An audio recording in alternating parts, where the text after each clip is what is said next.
Topik kajian kita berikut ini adalah Rudy Van, korban strategi kejam Paulus.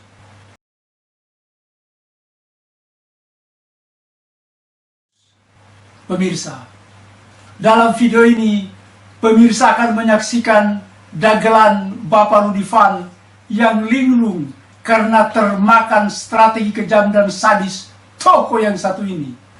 Mari kita saksikan pernyataannya yang bombastis.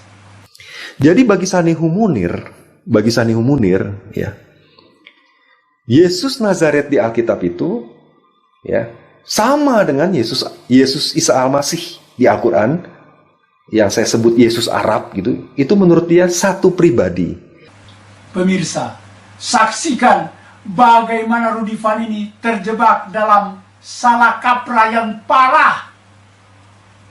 Pak Rudy, tuduhanmu salah alamat. Dalam lebih 100 video saya di YouTube, rasanya saya tidak pernah konsentrasi membahas Yesus Arab.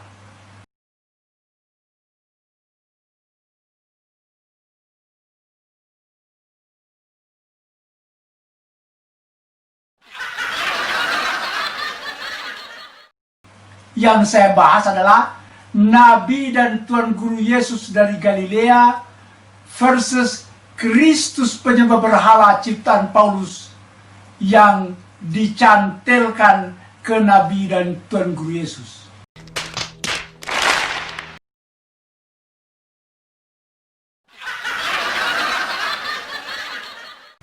Pemirsa, di sini Rudy Van terjerumus.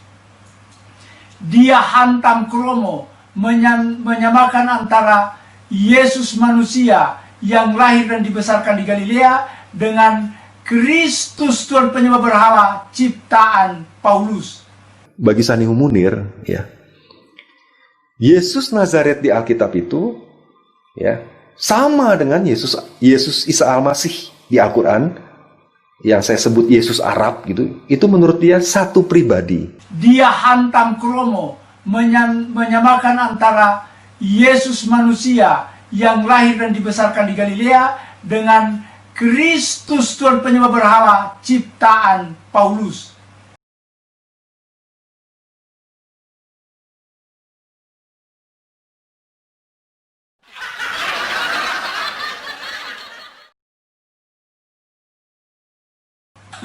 Bapak tidak tahu Pak Rudy, jangan ngawur. Yesus bukan Kristus. Sekali lagi, Yesus bukan Kristus. Bagi Sanihu Munir, ya, Yesus Nazaret di Alkitab itu, ya, sama dengan Yesus Isa Al-Masih di Al-Quran, yang saya sebut Yesus Arab gitu. Itu menurut dia satu pribadi. Bapak tidak tahu Pak Rudy, jangan ngawur. Yesus bukan Kristus. Sekali lagi, Yesus bukan Kristus.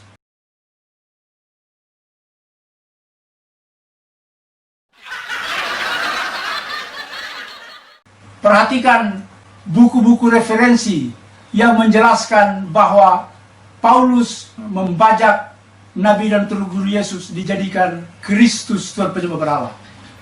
Ini tulisan Profesor Dr. Paula Fredrickson, From Jesus to Christ, dari Nabi Yesus menjadi Kristus penyembah berhala. Referensinya Pak, berikut. From Jewish prophet to Gentile God, dari Nabi Yahudi menjadi Tuhan penyembah berhala. Siapa yang menjadikan Tuhan penyembah berhala? Strategi kejamnya Paulus. Berikut lagi, Jesus, the Man and the Myth, oleh James P. McKay. Bagaimana Nabi Yesus yang manusia disulap oleh Paulus menjadi mitos Kristus.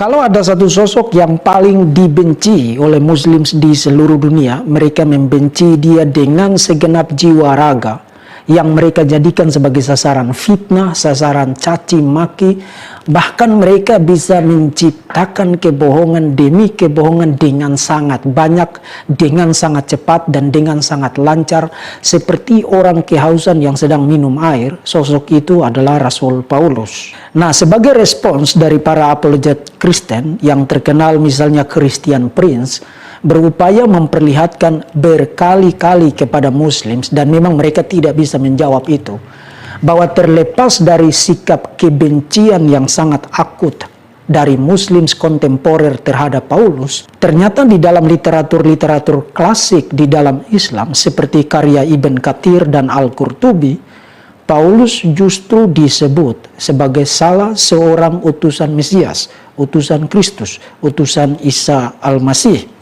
Nah, di dalam presentasi ini sebagai sebuah jawaban apologetik terhadap sikap antipati yang sama sekali tidak berdasar itu, saya akan menempuh sebuah jalur pembuktian yang mungkin jarang Anda dengar, atau bahkan mungkin belum pernah Anda dengar sama sekali, yaitu pembuktian berdasarkan fungsi linguistik dari penggunaan kata Kristus bagi Yesus di dalam surat-surat Paulus dan juga di dalam Quran yang diarabisasikan menjadi Al-Masih. Nah, dari 570 kali penggunaan kata Kristus di dalam Perjanjian Baru, 270 kali diantaranya digunakan di dalam surat-surat Paulus. Artinya hampir 50% kemunculan kata itu di dalam Perjanjian Baru ada di dalam surat-surat Paulus.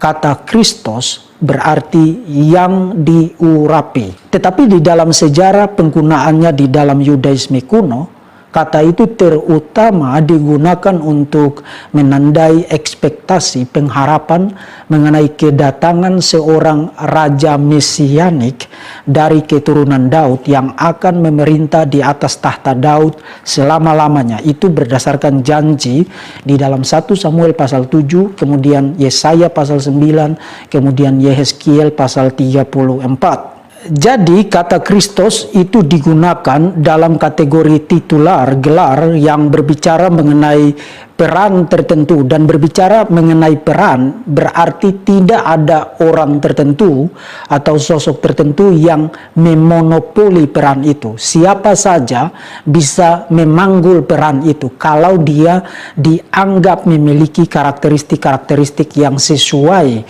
dengan peran itu. Misalnya pada abad kedua, Simon Bar Kokhba itu juga disebut sebagai Mesias, meskipun pada akhirnya dia membuktikan dirinya sebagai Mesias yang gagal. Tetapi yang menarik adalah kalau kita membaca surat-surat Paulus tentang bagaimana fungsi linguistik dari kata Kristus bagi Yesus di dalam surat-surat Paulus, kita akan mendapati bahwa kata itu digunakan lebih daripada sekadar sebuah peran atau sebuah gelar yang menandai fungsi tertentu. Kata itu lebih digunakan dalam kategori nama.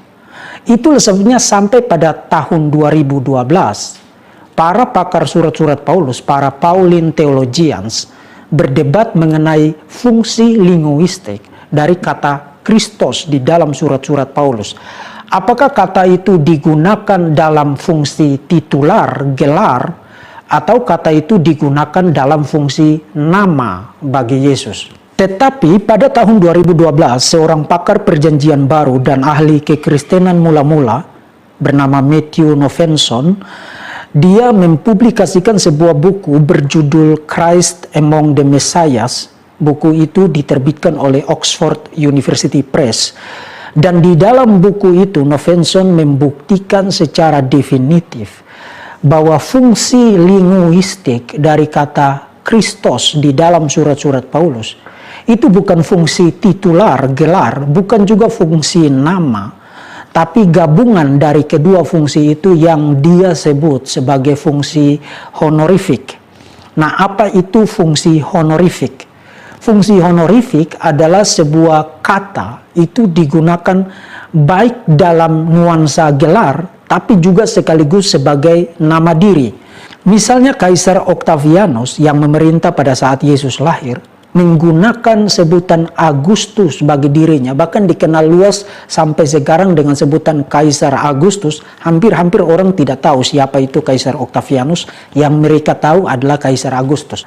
Nah, sebutan Agustus itu bukan nama, bukan juga gelar, tapi sebutan honorifik, gabungan antara keduanya. Atau misalnya sebelum Kaisar Agustus, sosok yang sangat terkenal di dalam Yudaisme kuno adalah Yudas Makabeus. Makabeus itu bukan nama, bukan juga gelar, tapi honorifik. Atau misalnya juga sebutan untuk Antiochus Epiphanes IV, seorang penguasa Syria yang sangat kejam luar biasa, sangat brutal terhadap orang-orang Yahudi pada masa sebelum Yesus lahir. Sebutan Epiphanes baginya itu bukan nama, bukan juga gelar, tapi honorifik, gabungan antara keduanya. Jadi Novenson membuktikan bahwa pada saat Paulus menggunakan kata Kristos bagi Yesus, kata itu punya fungsi peran, fungsi gelar sebagai Mesias sekaligus menjadi nama diri bagi Yesus.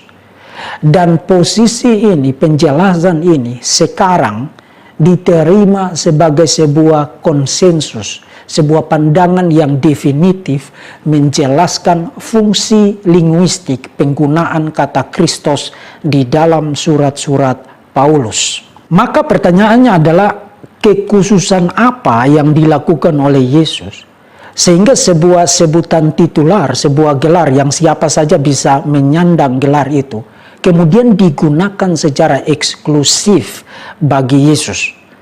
Nah, kita tidak ada waktu untuk saya memberikan jawaban yang detail, tapi ringkasnya adalah sebutan itu digunakan secara eksklusif bagi Yesus sebagai sebuah sebutan honorifik, bukan semata-mata bahwa dia lahir dari keturunan Daud dan karena itu dia menyandang status sebagai raja mesianik dari keturunan Daud. Tetapi karya kemesiasannya adalah karya yang sangat unik, yang tidak bisa diduplikasi oleh siapapun, yaitu penyaliban, kematian, dan kebangkitannya yang diyakini sebagai jalan penebusan satu-satunya yang sempurna untuk menyelamatkan umat Tuhan dari dosa dan maut. Nah, karakteristik-karakteristik karya kemesiasan yang demikian, yang tidak bisa diduplikasi oleh siapapun juga, yang membuat sebutan itu menjadi eksklusif digunakan bagi Yesus, sehingga orang ketika bicara tentang Yesus, orang bisa menggantikan sebutan Yesus itu dengan sebutan Kristos. Atau waktu mereka bicara tentang Kristus, mereka bisa menggantikan sebutan Kristus itu dengan Yesus. Yesus adalah Kristus, Kristus adalah Yesus. Karena sekali lagi keunikan yang tidak bisa diduplikasi dari karya kemesiasan Yesus. Dan itulah sebabnya Paulus menggunakan sebutan Kristus yang baik mengandung kategori titular, gelar, sekaligus mengandung kategori nama diri bagi Yesus. Ringkasnya, kekristenan hingga sekarang menggunakan kata Kristus dalam kategori honorifik yang menandai baik peran maupun nama diri bagi Yesus. Kategori linguistik itu kita dapatkan berdasarkan surat-surat Paulus yang ditulis pada pertengahan abad pertama. Nah, jangan salah, saya tidak menyatakan bahwa Pauluslah yang menciptakan fungsi linguistik itu bagi kata Kristus yang sekarang kita gunakan dalam kategori honorifik. Bukan Paulus yang menciptakan itu. Sebab ada bukti yang sangat kuat, namun kita tidak ada waktu sekarang untuk membahas itu. Ada bukti yang sangat kuat bahwa gereja mula-mula yang lahir di Yerusalem pada hari raya Pentakosta itu, sejak saat itu, kata Kristus sudah digunakan di dalam kategori honorifik. Artinya itu sebelum Paulus menjadi rasul, bahkan sebelum Paulus bertobat.